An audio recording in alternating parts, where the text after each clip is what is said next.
Bonsoir à tous et à toutes et bienvenue dans notre programme de formation en ligne du laboratoire LCS. Ce soir, je vous propose de découvrir ensemble les particularités des lentilles hybrides, tout particulièrement la lentille hybride en silico-hydrogel, lentille née et développée chez LCS depuis maintenant un peu plus de 4 ans. En tout cas, c'est un vrai plaisir pour moi de pouvoir vous accueillir ce soir. Je vais tout d'abord vous expliquer comment fonctionne le concept du webinar. Le webinar, comme vous l'avez compris, est une formation en ligne. Et dans un souci de qualité sonore, vous remarquerez que tous vos micros sont coupés. Cependant, vous avez la possibilité de poser des questions. C'est ça l'interactivité.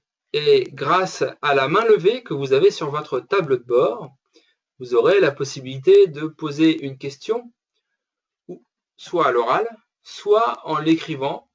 Vous pouvez tout simplement retranscrire, si vous n'avez pas de micro, bien sûr, votre question à l'écrit, que je retransmettrai à tous et j'y répondrai bien évidemment. Avant de démarrer, certaines personnes ne faisant qu'arriver, je vous souhaite encore une fois à tous et à toutes la bienvenue et donc je vous propose de démarrer. Cette année, sur le deuxième semestre 2015, nous vous proposons des séries de formations sur des thèmes différents. L'hybride, l'ICD, et puis plus tard s'en suivront des lentilles autres comme l'orthocar, pourquoi pas. En tout cas, dans un premier temps, cette première série que nous débutons aujourd'hui est dédiée à l'hybride. Et nous allons voir aujourd'hui les particularités, les indications, la manipulation de ces lentilles, que vous soyez simplement distributeur de lentilles hybrides, que vous montriez la manipulation, que vous donniez des conseils, ou même que vous soyez adaptateur. Cette formation vous est pleinement destinée et n'est en fait qu'une introduction à la suite de cette série dédiée à l'hybride qui se poursuivra jusqu'à la fin de l'année 2015, jusqu'en décembre. Je vous propose pour commencer donc d'étudier ensemble le concept de cette lentille. Cette lentille est née tout simplement de la fusion d'une lentille rigide au centre et d'une lentille souple en périphérie. Pourquoi? Tout simplement parce que la partie rigide au centre va nous permettre de garder les propriétés visuelles que nous fournissent les lentilles rigides en termes de compensation de l'astigmatisme ou des fortes amétropies, en utilisant bien évidemment et bien sûr le film lacrymal pour compenser les astigmatismes et les irrégularités cornéennes. Et puis la partie souple en périphérie, elle a pour vocation à nous aider dans le centrage de ces lentilles et puis surtout dans le confort de ces lentilles. Nous le verrons plus tard et tout au long de cette série qui va se poursuivre dans 3 formations qui auront lieu plus tard. Eh bien, nous verrons les intérêts et comment adapter cette lentille. Aujourd'hui, je vous présente cette lentille. Et pour commencer, je vous présente la lentille que nous avons lancée maintenant il y a presque 1 an et demi, c'est-à-dire en mai 2014, la lentille hybride silicone avec un diamètre de zone rigide de 8,5 mm, un diamètre total de 14,90, un matériau de DK 100 au centre et une jupe en silico-hydrogel. Et en avant-première, d'une journée certes, mais une avant-première quand même, nous mettons à votre disposition, à partir de demain, une nouvelle géométrie avec un diamètre de zone rigide de 10 mm et un diamètre total toujours de 14,90. Nous verrons lors de la prochaine série comment adapter ces lentilles, quel est l'intérêt de l'une ou de l'autre. Aujourd'hui, je vais vous présenter plus largement ce concept d'hybride et d'hybride silicone, puisque comme vous avez pu le remarquer, quel que soit le diamètre de cette partie rigide, eh bien, la jupe a toujours un DK de 50, c'est un silico-hydrogel, et la partie centrale a toujours un DK de 100, c'est tout simplement une lentille en fluorosilicoacrylate de dernière génération, avec, on le verra plus tard, la présence d'un filtre UV pour la protection oculaire. Alors, beaucoup d'interrogations autour de cette lentille hybride, mais comment peut-on faire pour réaliser une lentille hybride? Il faut savoir que les lentilles hybrides sont des lentilles taillées, au même titre que des lentilles rigides. Et cela commence par l'assemblage de deux matériaux. Nous allons tout simplement polymériser deux matériaux, et cette polymérisation fait l'objet de plusieurs brevets détenus par LCS. C'est tout simplement le succès de 4 années de recherche et développement au sein de notre laboratoire. Comme vous pouvez le remarquer, ce palais hybride est très étrange. On pourrait imaginer une partie souple au bord et une partie rigide au centre. Et en fait, le palais, on s'aperçoit qu'il y a une partie rigide au-dessus et une partie souple en dessous. Donc la partie souple est incolore et la partie rigide est bleutée. Un fluorosilicocrylate de décassant avec un filtre UV. Cette polymérisation n'est possible que par des molécules similaires, fluorosilicoacrylate, on retrouve le radical silicone, et silicone hydrogel. Et c'est grâce à la polymérisation de ces atomes de silicone que l'on arrive aujourd'hui à avoir une jonction solide et durable. Nous verrons plus tard quelle est la durée de vie de ces lentilles. Eh bien, je vous représente ici ce fameux palais.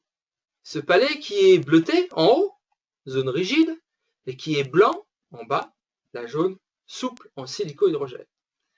Vous remarquerez qu'en fait, nous allons tailler dans la profondeur de ce palais la partie rigide et la partie souple.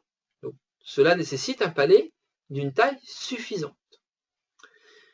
Et c'est lors de cette hydratation, puisque nous taillons les palais à sec, comme toutes les lentilles souples taillées, elles sont taillées à sec et ensuite hydratées, eh bien c'est cette hydratation qui donnera cet aplatissement de lentilles souples beaucoup moins abrupt que ce que l'on a ici sur le dessin. Et puis, vous remarquerez que ici sur le dessin, nous avons grossi la zone de jonction. La zone de jonction a été étudiée pour qu'elle soit plus étendue, d'une surface plus grande. Parce que plus la surface sera grande, plus la lentille sera solide au niveau de cette jonction. Et pour améliorer le tout, nous avons strié cette jonction. Un peu à l'image des microvillosités de l'épithélium cornéen, qui permettent une augmentation de la surface et donc une augmentation de l'échange entre la cornée et les larmes. Et bien ici, il en est de même. Ces striures permettent une meilleure accroche et une meilleure polymérisation des matières et donc une meilleure solidité. La jonction qui est représentée sur toute son épaisseur ici. Une jonction qui va faire 0,2, 0,3, voire 0,4 mm en fonction des puissances et des épaisseurs de la lentille. Je vous propose maintenant de détailler ensemble les paramètres de cette lentille. Eh bien, pour commencer, je vous ai présenté une lentille avec une zone rigide de 8,5 mm. C'est le diamètre standard pour les lentilles à hybride lorsqu'elles sont unifocales. Nous reviendrons en fin de présentation de la série en mois de décembre sur la partie multifocale. Mais lorsque vous en avez besoin, nous le verrons la prochaine fois, lors de la prochaine formation, pourquoi, dans certains cas, nous pouvons utiliser un diamètre de 10. Le matériau rigide en fluorosilicoacrylate présente un dK de 100, et pour avoir un dK sur E optimal, eh bien, nous avons choisi une épaisseur fine de 0,14 mm, qui permet de répondre aux plus grands besoins, mais qui, en sur-mesure, pourrait être modifié à votre demande. Un grand panel de rayons et de puissance sont également à votre disposition pour équiper aussi bien les cornées régulières qu'irrégulières. Maintenant, concernant la partie souple, qui est notée ici, enfin qui est dessinée ici en partie transparente, puisqu'elle est blanche, incolore, pardon, eh bien, c'est l'indice J qui va représenter cette jupe. C'est un nouvel indice pour vous qui n'avez peut-être jamais équipé de lentilles hybrides. Cette jupe a un diamètre total de 14,90 lorsque la lentille est standard. Mais il existe aussi un deuxième diamètre, plus grand, lorsqu'on a besoin de lentilles plus grandes ou plus stables. C'est un silico-hydrogel, 50% de teneur en eau et un dK de 50 pour une bonne oxygénation. Un modulus de 0,60 mégapascal, c'est quelque chose de relativement souple. Attention, malgré tout, la zone de jonction donnant une contrainte au matériau souple, vous verrez que c'est quand même très différent d'une lentille souple classique que vous pouvez connaître, tout particulièrement différent des lentilles mensuelles en termes de flexibilité. Mais ça reste parfaitement souple. Au niveau de la jupe, il n'y a pas d'indice pour la jupe. La jupe est considérée standard à 0, comme cela est noté ici, et elle peut être diminuée ou augmentée, c'est-à-dire aplatie avec une jupe J plus 0,5 ou plus 1, comme cela est noté ici, ou bien moins plate, c'est-à-dire resserrée avec une jupe J moins 0,5, et sur mesure, on peut également faire une moins 1 sur votre demande. Concernant les géométries des lentilles, eh bien, nous mettons à votre disposition toute une gamme, maintenant complète, de lentilles unifocales, sphériques, toriques internes, toriques externes, et même bitoriques. Mais également, une géométrie multifocale. Depuis le mois de mai 2015, la géométrie multifocale est à votre disposition, et ce également dans toutes les géométries sphériques ou toriques que vous pouvez connaître. La formation à hybride silicone multifocal fera l'objet d'une formation spécifique au mois de décembre. Au niveau des indications, eh bien, vous l'avez compris, les indications sont relativement vastes. D'abord, ce sont tous les porteurs de lentilles rigides qui souffrent d'inconfort, qui souffrent d'instabilité, de problèmes de centrage, ou bien les porteurs à qui vous aimeriez poser une lentille rigide parce que l'astigmatisme faisant, la correction faisant, c'est une indication de lentille rigide. Eh bien, ces porteurs pour qui il est souhaitable de poser une lentille rigide, mais qui souhaitent faire du port occasionnel, ce qui n'est pas possible en lentille rigide, eh bien, vous pouvez proposer une lentille hybride. En 2014, nous avons mené une étude auprès de 16 adaptateurs contactologues en lentilles de contact qui ont enrôlé en 3 mois 156 porteurs de lentilles qui ont été équipés en hybride. Et cette étude avait pour but de déterminer les meilleures indications. Et les meilleures indications que nous avons, qui ont été révélées lors de cette étude, ce sont les anciens porteurs de lentilles rigides qui ont des complications, soit liées au confort, soit liées à l'adaptation. Mais également et surtout les cornées irrégulières telles que le kératocone, qui, grâce à ces indications premières, ont remporté un taux de succès de plus de 80% lors des adaptations lentilles hybrides. Malgré tout, comme toute lentille, on ne peut pas envisager de répondre à 100% des demandes.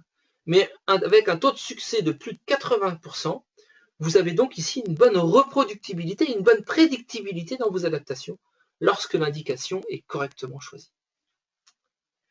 Les indications qu'il ne faut pas négliger non plus, ce sont les astigmates, forts, obliques, inverses, directs, monoculaires, et les forts amétropes. Les forts hypermétropes, pour qui les lentilles rigides descendent, ou les très forts myopes, pour qui, à l'inverse, les lentilles vont monter et peut-être se luxer en attachement palpébral supérieur. Eh bien, grâce à ses qualités de centrage, grâce à sa jupe souple, mais grâce à ses propriétés visuelles de lentille rigide, la lentille hybride est donc une indication pour ces porteurs. Et je terminerai bien évidemment, et c'est presque évident, les porteurs qui ont deux lentilles sur le même œil, une souple et une rigide, les porteurs de piggyback, eh bien il est maintenant possible, grâce à l'hybride silicone, d'avoir un matériau à haut déca, d'avoir une lentille que l'on va renouveler plus fréquemment, et on le verra plus tard, et bien de pouvoir rééquiper ces anciens porteurs. À qui sont destinées ces lentilles? Eh bien tout simplement à tous les astigmates qui présentent un astigmatisme cornéen avec une lentille unifocale non torique pour tous les astigmatismes cornéens de moins de 4 dioptries. Cela pour vous faciliter la tâche. 4 dioptries, c'est 80 centièmes de toricité cornéenne et vous poserez une lentille sphérique. Lorsque vous avez des astigmatismes internes qui ressortent et qui vous pénalisent au niveau de l'acuité visuelle, eh bien à ce moment-là, vous avez la possibilité d'adapter une lentille hybride silicone torique externe. Et pour cela, vous aurez tout simplement un trait repère à 6 heures qui sera sur la partie rigide. La partie rigide étant représentée par la partie bleutée, la zone de jonction la partie grise, et la partie blanche, c'est la jupe qui est incolore. Donc un trait repère à 6 heures ou 270 degrés sur la partie rigide pour les lentilles toriques externes. Pour les lentilles toriques internes, ce sont les très forts astigmatismes cornéens en cornée régulière uniquement. Et bien à ce moment-là, vous aurez 2 points qui seront gravés sur le rayon le plus plat et qui seront encore une fois gravés sur la zone rigide, tout simplement pour que la lentille soit plus solide. Il en sera de même pour les lentilles bitoriques qui sont envisageables, la lentille bitorique étant la symbiose d'une torique interne et d'une torique externe dans une seule et même lentille pour compenser les très forts astigmatismes cornéens et en plus les astigmatismes internes qui ressortent. Quels sont les avantages de ces lentilles à hybride? Eh bien, les avantages, je vous les ai déjà un petit peu donnés. C'est d'abord une meilleure prédictibilité, tout particulièrement grâce à son centrage. Il n'y aura pas d'effet de bascule. Il n'y aura pas de microbulle sous la lentille, comme on peut avoir quelquefois sur des lentilles qui sont en bascule et qui laissent des empreintes, ce qu'on pourrait appeler un frost. On n'aura pas de poussière sous les lentilles, au même titre qu'une lentille souple.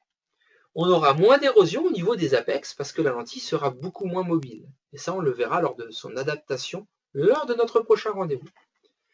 Et puis, il n'y aura pas de zone de sécheresse 3h-9h, grâce au recouvrement de la partie en silico-hydrogel, présentant une hydrophilie modérée, et surtout, une meilleure observance. Pourquoi? Parce que nous allons renouveler ces lentilles plus fréquemment que les lentilles rigides, j'en parlerai un petit peu plus tard. Et bien voilà à quoi ressemble une lentille à hybride sur un œil. Une lentille rigide au centre, avec la zone de jonction ici, et sa partie souple que l'on voit ici. Et donc globalement, lorsqu'on l'observe, ça ressemble un petit peu à un diamètre de lentilles souples toriques, qui fait à peu près 14,50, alors qu'ici on en fait 14,90. Et lorsque vous analysez la fluo, eh bien c'est tout simplement un peu différent d'une lentille rigide, et on verra en quoi lors de la prochaine formation concernant l'adaptation de ces lentilles. Au niveau de la manipulation, j'ai plusieurs astuces à vous donner. Pour poser les lentilles, d'abord je vous conseille d'utiliser des gouttes de confort, des gouttes de lubrification. Ici j'ai noté Vismed, ça pourrait être par exemple aussi de l'Aqualarm Intensive, ça pourrait être du Blink Intensive. Il faut quelque chose plutôt en unidose pour éviter le conservateur et quelque chose de plutôt visqueux et lubrifiant. Concernant le retrait, la petite astuce consiste à instiller quelques gouttes de sérum dans le cul-de-sac, enfin dans la paupière inférieure, et puis vous allez réaliser un push-up test de façon à accentuer la mobilité de la lentille. Et puis vous pouvez utiliser une ventouse à 45 degrés pour retirer cette lentille, ou bien utiliser la méthode des lentilles rigides, c'est-à-dire en maintenant les 2 paupières et en exerçant une petite pression avec les paupières sur le bord souple de la lentille. Je vous explique ceci de suite. Pour la pose de la lentille, tout d'abord, vous allez poser la lentille sur l'index et ensuite, vous allez maintenir la paupière supérieure, puis la paupière inférieure.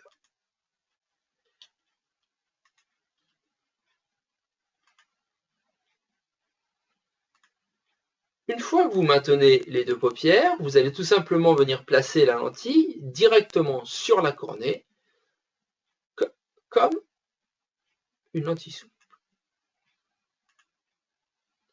Il n'est pas conseillé de poser la lentille sur la conjonctive. Il est préférable de la poser directement sur la cornée. Ensuite, une fois que la lentille est posée, vous allez demander à votre client, porteur, patient, de tout simplement cligner plusieurs fois pour que la lentille prenne sa place et trouve sa mobilité. Cette vidéo est disponible sur notre site internet à l'adresse laboratoire-lcs.com. Ce qui est un peu plus délicat quelquefois, c'est le retrait. Je vous disais tout à l'heure, toujours instiller quelques gouttes de sérum physiologique dans la paupière.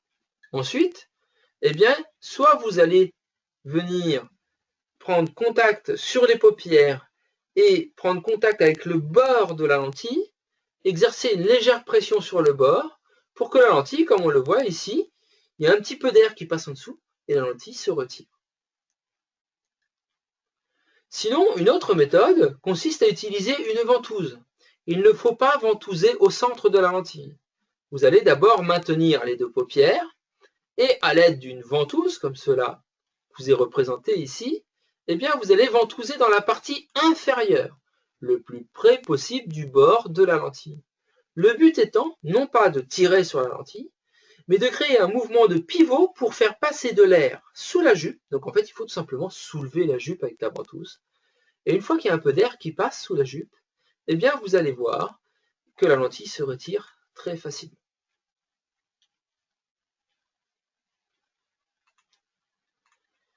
Ce qui est très important également, c'est de faire un petit mouvement de translation droite-gauche avec la lentille pour avoir une bonne mobilité de cette lentille avant de réaliser la manip de retrait, le petit pivot. Concernant son renouvellement, tout à l'heure, je vous parlais d'une meilleure observance. C'est bien la lentille à hybride silicone a un renouvellement tout simplement trimestriel. Trimestriel pour une meilleure observance et pour assurer une solidité largement suffisamment solide et suffisamment durable sur une durée de vie de 3 mois. Le type de port avec ce type de lentille est uniquement journalier, le port permanent n'étant pas autorisé avec ce type de lentille. Le port occasionnel et monoculaire est totalement envisageable. Pour les essais, les lentilles vous sont envoyées à l'unité dans des petits flacons rebouchables. Ici, vous avez un œil droit et un œil gauche. Donc ça, c'est pour les essais. Lorsque vous êtes en renouvellement ou sur prescription, eh bien, vous commandez directement une boîte de 2 lentilles dans laquelle les lentilles seront en blister, comme des lentilles souples. Le budget constaté sur la France est d'environ 50 € par mois pour un équipement binoculaire. Concernant l'entretien de ces lentilles, eh bien, tout simplement, vous pouvez utiliser un produit oxydant ou un produit multifonction pour souple ou rigide. Attention, il faut par contre en revanche utiliser des étuis plats, type étui lentille souple. Ne pas utiliser d'étui à crochet pour lentille rigide. Ce n'est absolument pas compatible avec la lentille à hybride. Les étuis des peroxydes sont eux également parfaitement compatibles. Peroxyde ou multifonction, peu importe, les deux sont parfaitement envisageables. Mais ce qui est le plus important, c'est de bien nettoyer la lentille et surtout la partie silicone. Il faut pour cela utiliser un savon pour lentilles souples ou lentilles hybrides. Et sur le marché, il y en a très peu. En l'occurrence, nous en mettons un à votre disposition. Il s'appelle OT-Clean. Il peut être commandé avec les lentilles ou il peut être commandé à l'unité sans même la commande d'une lentille. N'hésitez pas à prendre contact avec notre service client pour toute information. Pour terminer, toutes les semaines, je vous conseille une déprotéinisation enzymatique pour lentilles souples. C'est l'Ultrazyme en France ou la Visor enzyme. Il ne faut pas utiliser le Progen. La partie chlorée du Progen n'est absolument pas compatible avec la partie souple de lentille à hybride. Et les étuis, les crochets, ne sont encore une fois pas compatibles avec ce type de lentille. Pour bien nettoyer la lentille avec le produit de nettoyage, en l'occurrence OT-Clean, il faut poser la lentille sur l'index et réaliser un petit massage mécanique entre le pouce et l'index. Donc petit massage mécanique sur la face avant et face arrière de la lentille. Une astuce pour améliorer le confort, surtout chez les porteurs qui ont une petite insuffisance lacrymale, n'hésitez pas, dès le départ, à conseiller des agents lubrifiants, des agents humectants et hydratants. Pense à l'Aqualarm, au Vismed, au Blink, à l'Ilocommode. Ben voilà, nous avons toute une gamme de produits à notre disposition pour pouvoir améliorer le confort des porteurs de lentilles hybrides. Et il est dommage de s'en priver. Et il ne faut pas attendre les plaintes pour conseiller ce type de produit. Il est préférable de faire du préventif dans ce cas. La formation pour ce soir va s'arrêter ici. En tout cas, j'espère que celle-ci vous a plu. Je vous propose d'autres rendez-vous à hybride. Il y a aussi des rendez-vous lentilles sclérales. Pour cela, je vous invite à vous inscrire sur notre site internet, laboratoire, dans votre espace professionnel, dans l'espace formation webinar, formation web tout simplement. Les prochaines formations en hybride, ce sont comment adapter ces lentilles.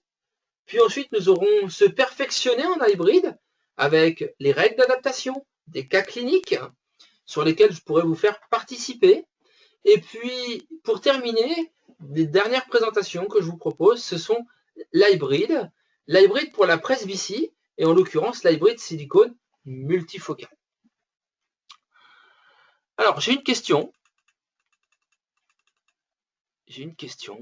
Hop là.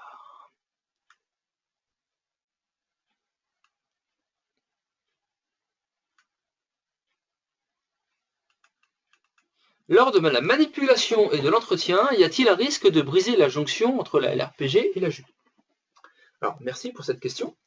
Tout d'abord, le risque zéro n'existe pas, que ce soit en lentille souple ou en lentille rigide. Cependant, le taux de déchirure ou de casse en lentille hybride n'est pas plus élevé que le taux de casse ou déchirure que l'on constate en lentille souple ou en lentille rigide. Il y a vraiment une vraie solidité. Comme vous avez pu le comprendre dans le début de cette présentation, eh bien, nous avons optimisé les surfaces et les polymérisations des atomes communs entre ces deux parties pour avoir une structure vraiment solide. Alors, on n'est jamais à l'abri d'une erreur de manip, d'un pincement un peu fort, un peu excessif, qui, quand bien même déchirerait une lentille totalement souple, ou pourrait même briser une lentille rigide. Il en est de même pour la lentille hybride. Si nous avons un geste de manipulation inapproprié et excessif, nous ne sommes pas à l'abri d'une casse. Mais à l'inverse, si vous avez, et si vous enseignez, et je n'en ai aucun doute, les bons gestes de manipulation et d'entretien, vous aurez un taux de solidité équivalent à celui que vous pouvez avoir en lentille souple ou en lentille rigide. Voilà.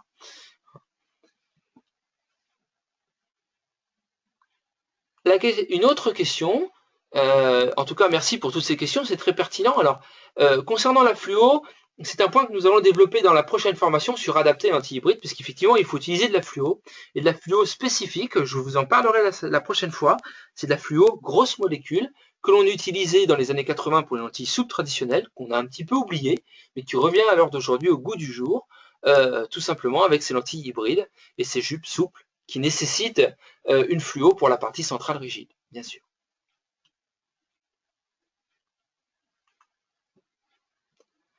Voilà. Donc, écoutez, pour ce soir, la formation touche à sa fin. Hein, je m'étais fixé une durée de 20 à 30 minutes. Si vous avez des questions, vous avez la possibilité de me les envoyer également sur l'adresse e-learning. Dans les mails de rappel, vous avez donc cette adresse pour poser toutes vos questions. Si également vous avez besoin d'une attestation de formation pour ces formations web, pour la formation continue dont les professionnels ont besoin, eh bien n'hésitez pas à me demander cette attestation, je vous la ferai avec grand plaisir. Et puis surtout, j'espère pouvoir vous revoir bientôt lors des prochaines sessions d'information, de formation, et n'hésitez pas à vous inscrire dès maintenant, puisque j'essaye de limiter les places à un maximum d'une vingtaine de personnes, de façon à ce que chacun puisse poser ses questions. Je reste à votre entière disposition. Prenez contact sur e-learning si vous avez quoi que ce soit.